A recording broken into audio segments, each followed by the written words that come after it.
各位，2026年7月13号下午快5点了吧，我就办完水电燃气的交接到家里了。外面好像下雨了，今天有台风的，这几天，我空调也打开了，可能有点杂音，各位将就一下，听一下。我有一些感慨，就房东阿姨啊，叫阿姨吧，好吧，她因为房子也基本上我交接完了，她已经买了房子了，就在附近一个4楼的一个顶楼的，她非常开心，发视频给我了。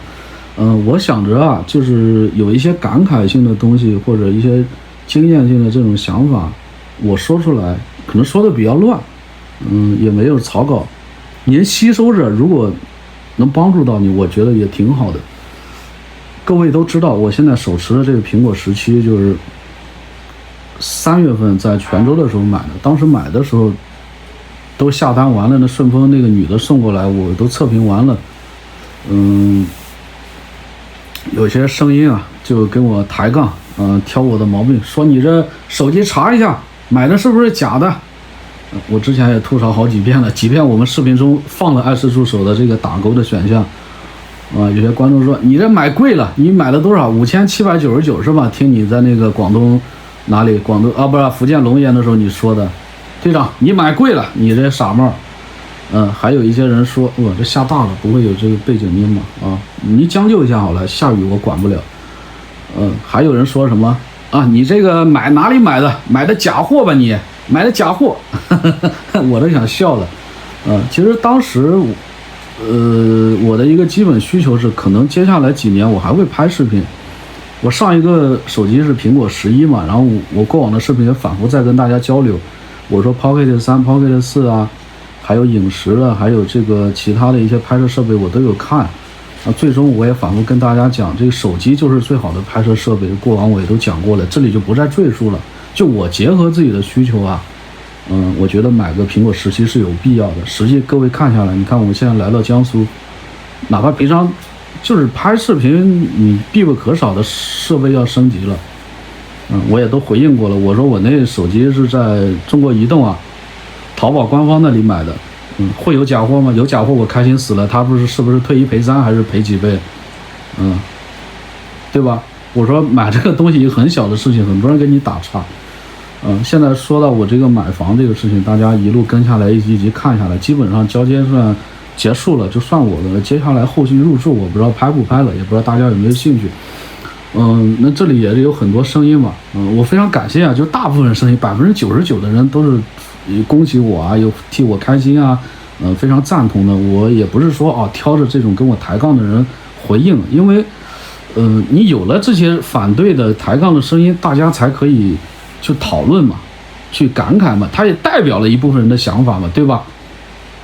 我那房子其实我当时看了跟房东阿姨交流，我们钱也付完了之类的，就有他评论有些已经这种抬杠的声音出来了。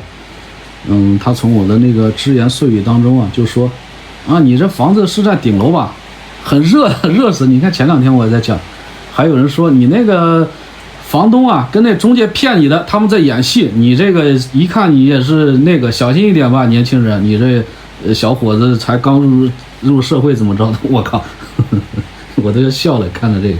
还有人说你那个买的哪里是现在对，还有一些老观众嘛，他一直跟着我的视频看，他说队长你这个买的是不是太仓促了，是不是太快了这一部分声音我也是理解的，因为过去几年我们在福建广东包括广西湖南，就是我都是住1年半年的，也没有想过买房，也没有想着干嘛。有些观众看了说是，我想说的是各位，有些人你抬杠的或者干嘛的，你总是考虑一些小的问题，但是我是结合自己的需求，那房子安静就好了嘛，房子装修还不错，他送的嘛。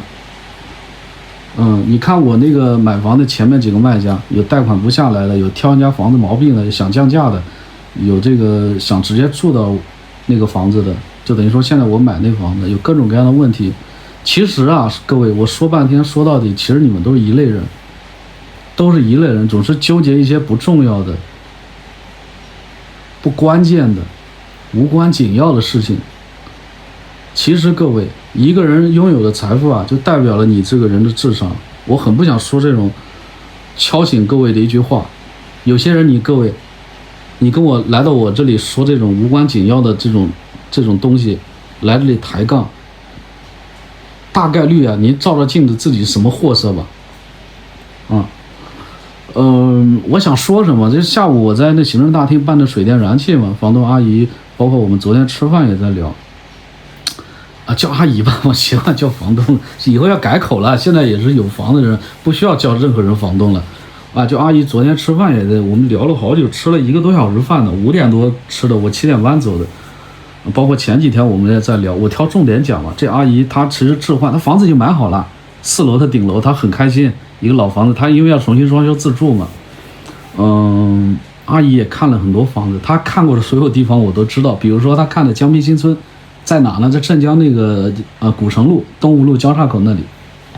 我前段时间跟阿姨在讲，我说阿姨那边你不要买，那里房价我拍过了，贵的嘛，你可以翻下前面的视频。阿姨说是，她那边要贵一点，要20-30万。我说那里也吵，那里街上摆摊的叫卖的都没人管的，而且整个小区很旧的，没有那种管理的那种东西，路也很差呀。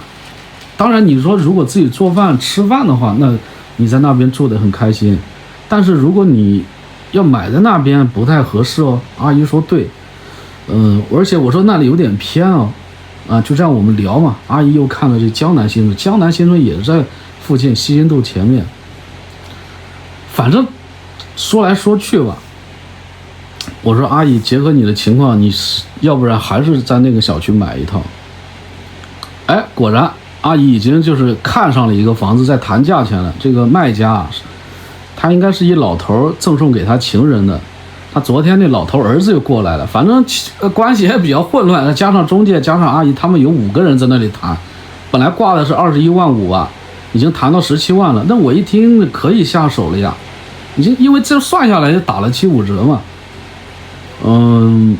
阿姨就想说我再挑他房子的毛病，就今天谈的话给他谈到16.8万或者16.6万行不行，就问我的意见，或者今天带上我看房。他下午发那个视频也是，小周你在哪呢？过来你帮我看一下房子吧，你帮我做着这种参考或者干嘛的。我说阿姨你把视频发过来，我在办这个水电燃气呢，过不来。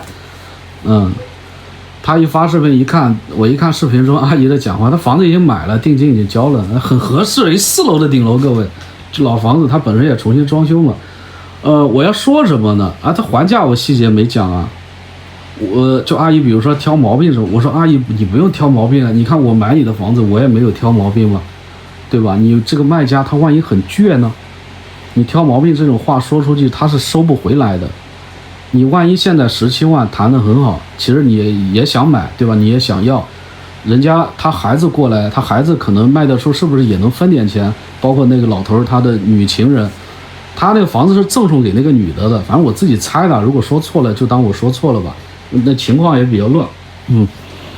我说人家等于说又有意愿卖，你就不要挑人家毛病了，你直接说心理价位16.8万，你看他愿不愿意接受？不愿意接受呢，你再让这个中介他的弟弟再去看其他的房子，反正无所谓。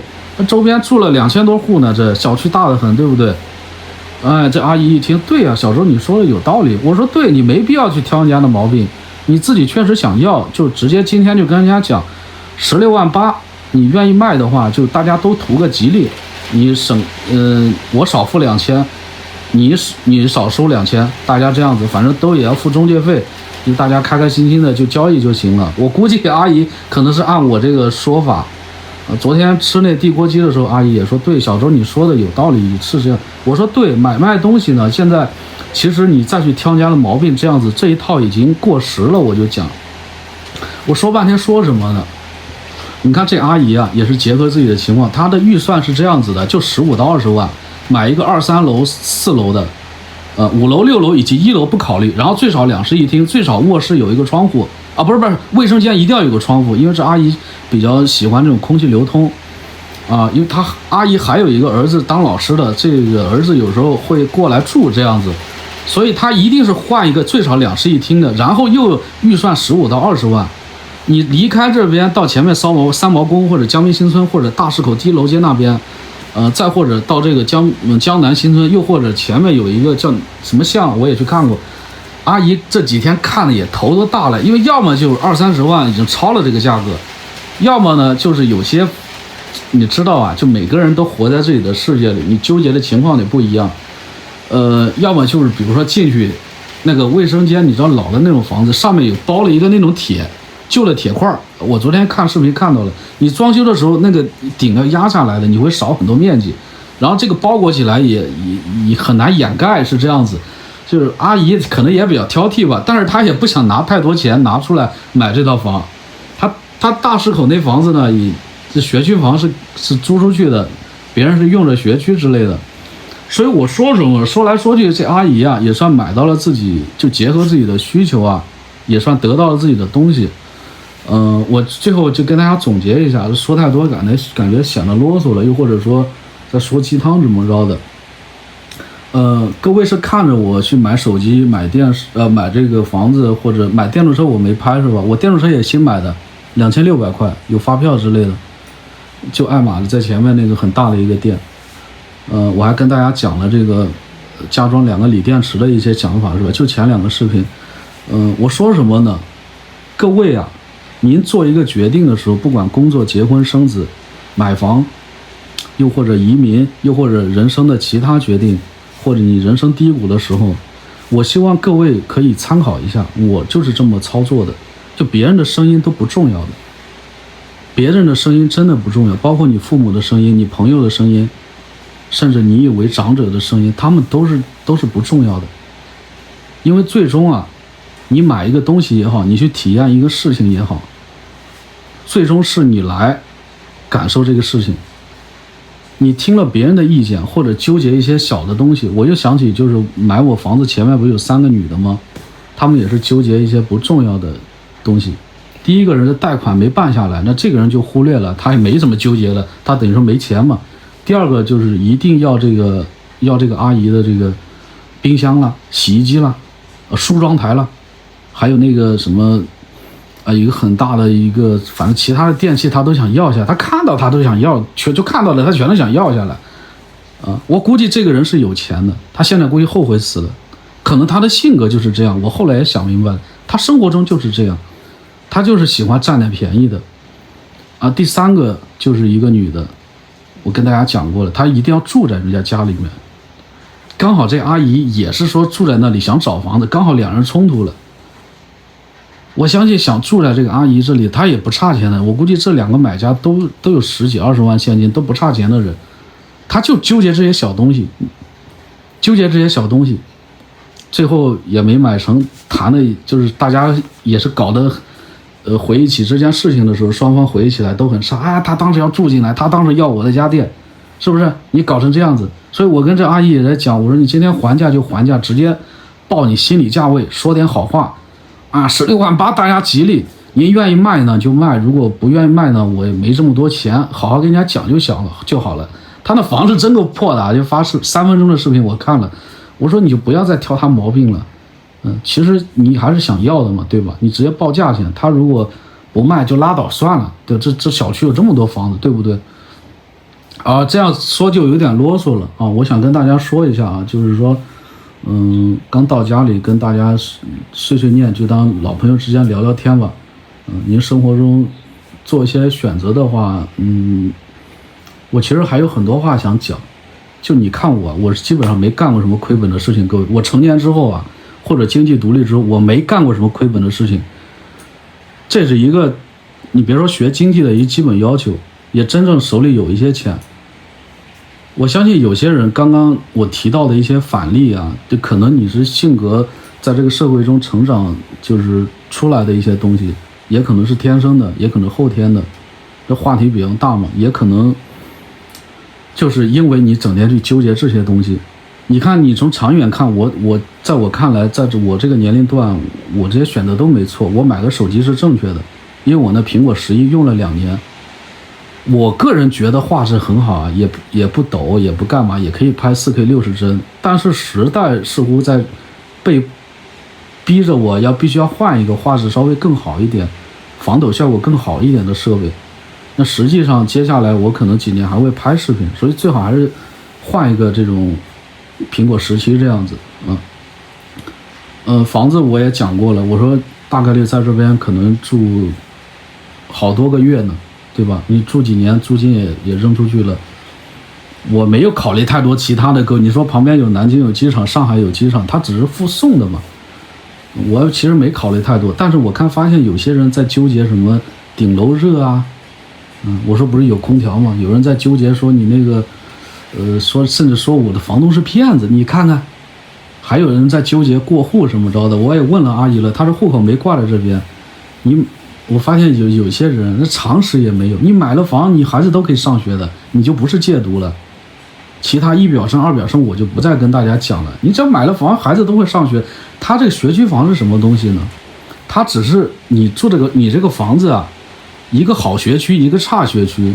其实你纠结这些东西，你的孩子是蠢货的话，上再好的学校也没用的。有些人听得懂的嘛，有些人没听明白是吧？就是前天有人问我说：“你这房子有学区吗？”